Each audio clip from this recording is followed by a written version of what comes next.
স্বাগত দীপ্তর সন্ধ্যার সংবাদে। আপনাদের সাথে আছি আমি আনোয়ারুল আলম। শুরুতেই জানাবো সংবাদ শিরোনাম। মনোনয়নপত্র জমার শেষ দিনে ভিড়, খালেদা জিয়া তারেক রহমানের মনোনয়নপত্র দাখিল।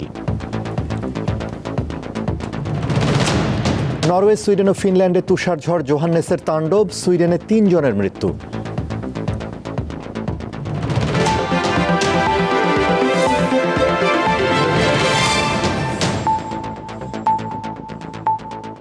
এবারে বিস্তারিত। বিএনপির ভারপ্রাপ্ত চেয়ারম্যান তারেক রহমান সহ রাজধানীর বিভিন্ন হেভিওয়েট প্রার্থীদের মনোনয়নপত্র জমার মধ্য দিয়ে শেষ হলো ত্রয়োদশ জাতীয় সংসদ নির্বাচনে দলীয় ও স্বতন্ত্র প্রার্থীদের মনোনয়নপত্র সংগ্রহ ও জমাদান। সকাল ৯টা থেকে বিকেল ৫টা পর্যন্ত ঢাকা বিভাগীয় কমিশনের কার্যালয়ে মনোনয়নপত্র জমা দেন প্রার্থীরা। ত্রয়োদশ জাতীয় সংসদ নির্বাচনের ঘোষিত তফসিল অনুযায়ী সোমবার ছিল মনোনয়নপত্র সংগ্রহ ও জমা দেওয়ার শেষ দিন। সকাল থেকেই সেগুনবাগিচা বিভাগীয় কমিশনারের কার্যালয়ে দেখা গেছে প্রার্থীদের ভিড়। এবার মনোনয়নপত্র জমা দেওয়ার প্রক্রিয়ায় রাজনৈতিক দলগুলোর পাশাপাশি স্বতন্ত্র প্রার্থীদেরও অংশগ্রহণ ছিল উল্লেখযোগ্য। অনেক আসনে একাধিক শক্তিশালী প্রার্থীর মনোনয়ন জমা পড়ায় প্রতিদ্বন্দ্বিতা হবে তীব্র, এমন ধারণা করছেন প্রার্থীরা। সময় এসছে আরো একবার সকল ভেদাভেদ ভুলে কাঁধে কাঁধ মিলিয়ে হাতে হাত মিলিয়ে নতুন বাংলাদেশ গড়ার জন্য মাঠে নেমে পড়ার। আমাদের এবারের সংগ্রাম জুলাই সনদের অক্ষর অক্ষরে বাস্তবায়নের সংগ্রাম। ডক্টর ইউনূস সাহেব যে প্রতিশ্রুতিবদ্ধ হয়েছেন যে বাংলাদেশের ইতিহাসে একটি সুষ্ঠু নির্বাচন হবে, এবং আমরা সেটা বিশ্বাস করি, এবং আমরা বিএনপি পরিবারের প্রতিটি নেতাকর্মী আমরা সেটাকে বাস্তবায়ন করার জন্য আমাদের স্ব অবস্থান থেকে আমরা সর্বোচ্চ সহযোগিতা তত্ত্বাবধায়ক সরকারকে করছি এবং করে যাব ইনশাআল্লাহ। বর্তমান যে প্রেক্ষাপট, এই প্রেক্ষাপটে জাতীয় পার্টি হচ্ছে একমাত্র বিরোধী দল, বাকি সবাই হচ্ছে সরকারি দল।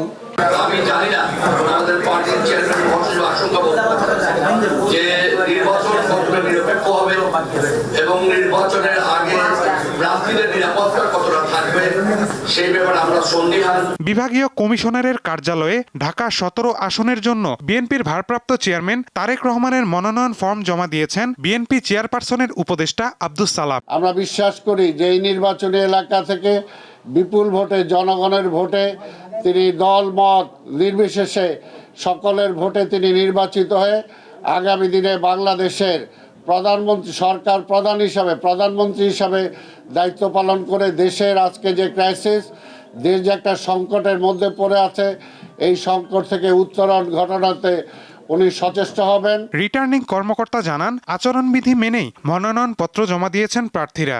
আমাদের প্রার্থীরা যারা এবার নির্বাচনের প্রার্থী হচ্ছেন তারা প্রত্যেকেই আচরণবিধি মেনে এই তাদের যে নমিনেশন সাবমিশনের বিষয়টি তারা অনুসরণ করছেন। আমরা তাদেরকে পরামর্শ দিয়েছি যাতে আচরণবিধি ভঙ্গের কোনো ধরনের ঘটনা না ঘটে। আমি অত্যন্ত আশাবাদী যে আগামী নির্বাচনটা আমরা অত্যন্ত শান্তিপূর্ণ এবং সুষ্ঠুভাবে ইনশাআল্লাহ করতে পারব। তফসিল অনুযায়ী ৩০ ডিসেম্বর থেকে ৪ জানুয়ারি পর্যন্ত চলবে যাচাই বাছাই। ২১ জানুয়ারি প্রতীক বরাদ্দের পরেই প্রচারণা চালাতে পারবেন প্রার্থীরা। প্রচারণা চলবে ১০ ফেব্রুয়ারি পর্যন্ত, আর ভোট গ্রহণ হবে ১২ ফেব্রুয়ারি। মাহিদুর রহমান, দীপ্ত সংবাদ, ঢাকা। উৎসব মুখর পরিবেশে সারাদিন মনোনয়নপত্র দাখিল করেছেন বিভিন্ন রাজনৈতিক দলের মনোনীত প্রার্থীরা। একই সাথে মনোনয়নপত্র জমা দিয়েছেন স্বতন্ত্র প্রার্থীরা।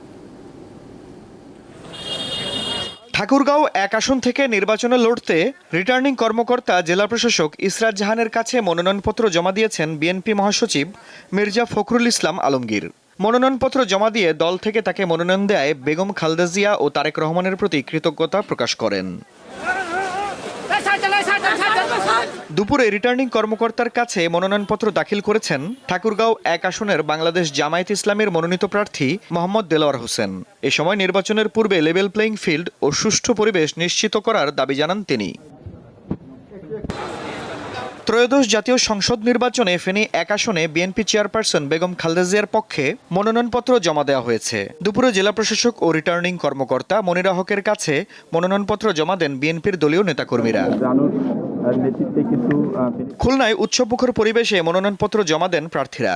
সকাল থেকে রিটার্নিং কর্মকর্তা জেলা প্রশাসক আসম ও জামশেদের কাছে খুলনা 1, 2, 4, 5 ও 6 আসনের প্রার্থীরা তাদের মনোনয়নপত্র জমা দেন। জামায়াতে ইসলামের সেক্রেটারি জেনারেল মিয়া গোলাম পারওয়ারের নেতৃত্বে খুলনার 6টি আসনের মধ্যে 5টি আসনে মনোনয়নপত্র জমা দেন প্রার্থীরা। এছাড়া দুপুর 12টা থেকে বিএনপির 5টি আসনের প্রার্থীরা এক এক করে তাদের মনোনয়নপত্র জমা দেন। বাগেরহাটে উৎসবমুখর পরিবেশে মনোনয়নপত্র জমা কার্যক্রম চলে। জেলার 4টি সংসদীয় আসনে প্রতিদ্বন্দ্বিতার জন্য বিএনপি, জামায়াত, এনসিপি, ইসলামী আন্দোলন, খেলাফত মজলিস, মুসলিম লীগ, এবি পার্টি ও স্বতন্ত্র প্রার্থীরা মনোনয়নপত্র জমা দেন। ত্রয়োদশ জাতীয় সংসদ নির্বাচনে অংশ নিতে গাজীপুরে মনোনয়নপত্র জমা দিয়েছেন বিএনপি, জামায়াত, এনসিপি ও স্বতন্ত্র সহ বিভিন্ন রাজনৈতিক দলের প্রার্থীরা। দিনাজপুর 3 আসনে বিএনপির বিকল্প প্রার্থী হিসেবে সাবেক পৌর মেয়র সৈয়দ জাহাঙ্গীর আলম আনুষ্ঠানিকভাবে মনোনয়নপত্র দাখিল করেছেন। দলটির শত শত নেতাকর্মীর উপস্থিতিতে দুপুরে জেলা প্রশাসক ও রিটার্নিং কর্মকর্তার কার্যালয়ে মনোনয়নপত্র জমা দেওয়া হয়। সকাল থেকে দল বেঁধে ময়মনসিংহ জেলা প্রশাসক কার্যালয়ে গিয়ে বিভিন্ন দলের প্রার্থীরা রিটার্নিং কর্মকর্তা ও জেলা প্রশাসক মোহাম্মদ সাইফুল রহমানের হাতে মনোনয়নপত্র জমা দেন। ময়মনসিংহের 11টি আসনে বিভিন্ন দল ও স্বতন্ত্র প্রার্থী মনোনয়নপত্র জমা দিয়েছেন। আফরিদ হাসান, দীপ্ত, বার্তা কক্ষ। দীর্ঘ 1.5 যুগ পর বাংলাদেশ জাতীয়তাবাদী দল বিএনপির নয়াপল্টন কার্যালয় পরিদর্শন করেছেন দলটির ভারপ্রাপ্ত চেয়ারম্যান তারেক রহমান। সোমবার বিকেল 3:30টার দিকে তিনি নয়াপল্টনে বিএনপির কেন্দ্রীয় কার্যালয়ে পৌঁছান। তারেক রহমানের আগমনকে কেন্দ্র করে বর্ণিল সাজে সাজানো হয় পল্টনের দলীয় কার্যালয়। এ সময় তারেক রহমানকে স্বাগত জানান বিএনপির কেন্দ্রীয় দপ্তরের নেতা ও কর্মকর্তারা। ভারপ্রাপ্ত চেয়ারম্যানের আগমন উপলক্ষে দলটির শত শত নেতাকর্মী সকাল থেকেই নয়াপল্টন এলাকায় জড়ো হন। সিএসএফ ছাড়াও পুরো নয়াপল্টন এলাকায় আইনশৃঙ্খলা বাহিনীর নজরদারি বাড়ানো হয়। এর আগে র্যাবের ডগ স্কোয়াড দিয়ে কেন্দ্রীয় কার্যালয় ও আশপাশের এলাকায় তল্লাশি চালানো হয়।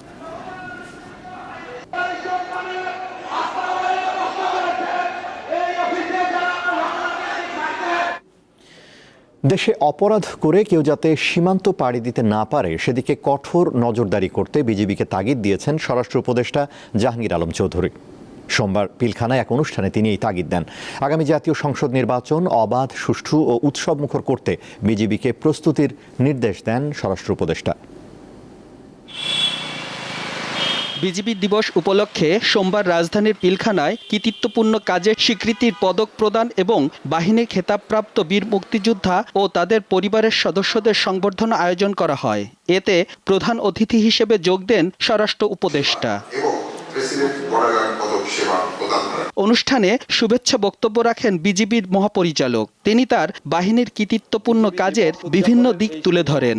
বর্ডার গার্ড বাংলাদেশ আভিযানিক কার্যক্রম, প্রশিক্ষণ, গোয়েন্দা তৎপরতা, পারস্পরিক যোগাযোগ এবং খেলাধুলা, এই 5টি বিষয়ে অধিক গুরুত্ব দিয়ে সকল কার্যক্রম পরিচালনা করছে। যে কোনো দায়িত্ব নিষ্ঠার সাথে সম্পাদনে আমরা প্রতিশ্রুতিবদ্ধ। সীমান্ত সুরক্ষায় বিজিবির প্রশংসা করে অপরাধীদের বিষয়ে তাদেরকে নজরদারি বাড়ানোর তাগিদ দেন স্বরাষ্ট্র উপদেষ্টা।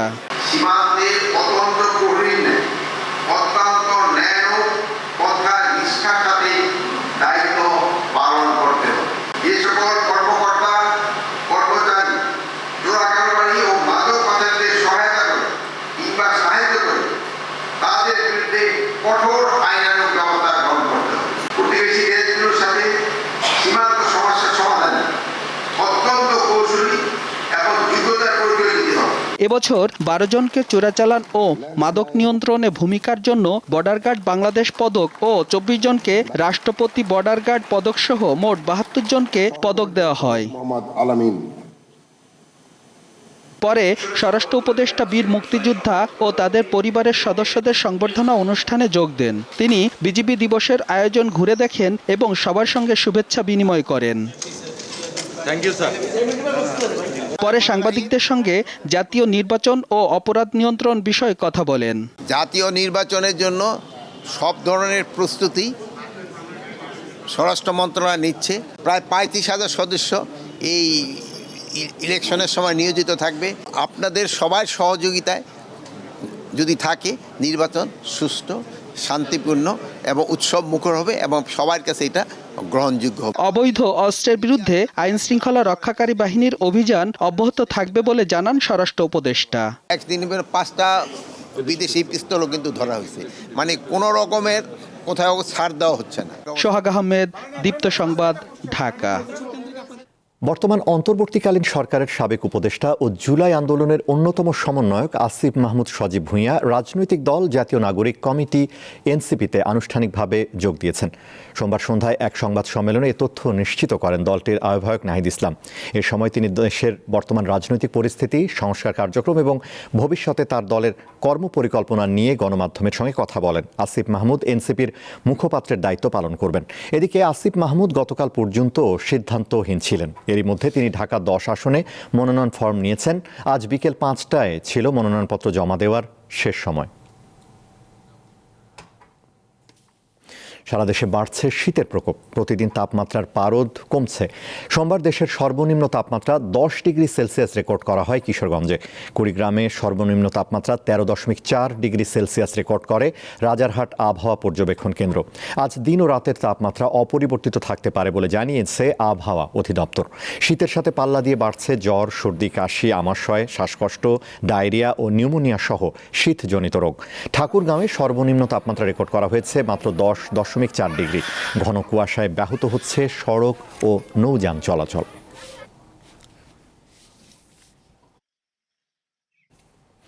আন্তর্জাতিক, রাশিয়া ইউক্রেন যুদ্ধ থামবে কিনা তা কয়েক সপ্তাহের মধ্যে বোঝা যাবে বলে জানিয়েছেন যুক্তরাষ্ট্রের প্রেসিডেন্ট ডোনাল্ড ট্রাম্প। স্থানীয় সময় রবিবার যুক্তরাষ্ট্রের ফ্লোরিডায় ইউক্রেনের প্রেসিডেন্ট ভলোদিমির জেলেনস্কির সঙ্গে বৈঠক শেষে যৌথ সংবাদ সম্মেলনে কথা বলেন তিনি।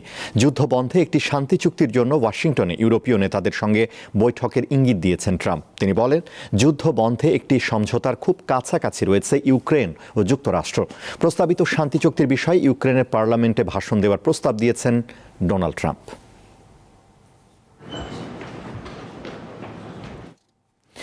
নরওয়ে, সুইডেন ও ফিনল্যান্ডে শক্তিশালী তুষার ঝড় জোহান্নেসের তাণ্ডব চলছে। এরই মধ্যে সুইডেনে 3 জনের প্রাণ গেছে। ঝড়ের কারণে বিদ্যুৎ সরবরাহ ব্যবস্থা বিপর্যস্ত হয়ে পড়েছে। তীব্র শীতের মধ্যে 3 দেশের লাখ লাখ বাড়িঘর বিদ্যুৎবিহীন অবস্থায় রয়েছে। শুধু সুইডেনেই 40,000-এরও বেশি বাড়ি বিদ্যুৎ বিচ্ছিন্ন অবস্থায় আছে। তুষার ঝড়ের কারণে গত শুক্রবার থেকে 3 দেশের শত শত ফ্লাইট, ট্রেন ও ফেরি চলাচল বাতিল করতে বাধ্য হয়েছে কর্তৃপক্ষ। সবচেয়ে বেশি ক্ষয়ক্ষতি হয়েছে নরওয়ের উত্তরাঞ্চলীয় প্রদেশ নর্ডল্যান্ডের বিভিন্ন জেলায়। ঝড়ের কারণে এসব জেলায় 2 শতাধিক দুর্ঘটনা ঘটেছে এবং প্রায় 23,000 বাড়িঘর বিদ্যুৎবিহীন অবস্থায় রয়েছে। মেক্সিকোতে যাত্রীবাহী একটি ট্রেন লাইনচ্যুত হয়ে অন্তত 13 জন নিহত, 98 জন আহত হয়েছে। স্থানীয় সময় রবিবার দক্ষিণাঞ্চলীয় রাজ্য ওয়াক্সাকায়ের নিজান্দা শহরের কাছে এই দুর্ঘটনা ঘটে। মেক্সিকোর নৌবাহিনী জানিয়েছে, দুর্ঘটনা কবলিত ট্রেনটিতে 250 জনের মতো আরোহী ছিলেন। আহত 36 জনকে হাসপাতালে ভর্তি এবং বাকিদের প্রাথমিক চিকিৎসা দেওয়া হয়েছে। দুর্ঘটনাস্থলে উদ্ধার কাজের সহায়তার জন্য পাঠানো হয়েছে শতাধিক নৌসেনা ও উদ্ধারযান। তারুণ্যের উৎসব উপলক্ষে শুরু হয়েছে প্রথম জাতীয় ও যুব ক্লাব কাপ উশু প্রতিযোগিতা। বাংলাদেশ উশু ফেডারেশনের ব্যবস্থাপনায় মিরপুরে শহীদ সোহরাওয়ার্দী ইনডোর স্টেডিয়ামে শুরু হয় প্রতিযোগিতা। প্রধান অতিথি হিসেবে প্রথম জাতীয় ও যুব ক্লাব কাপ উশু প্রতিযোগিতার উদ্বোধন করেন যুব ও ক্রীড়া মন্ত্রণালয়ের অতিরিক্ত সচিব সেলিম ফকির। সভাপতিত্ব করেন উশু ফেডারেশনের সভাপতি আসম রিদওয়ানুর রহমান। এ সময় উপস্থিত ছিলেন সাধারণ সম্পাদক দিলদার হাসান দিলু। দেশের বিভিন্ন ক্লাব থেকে প্রতিযোগিতায় অংশ নেয় কয়েকশো খেলোয়াড়।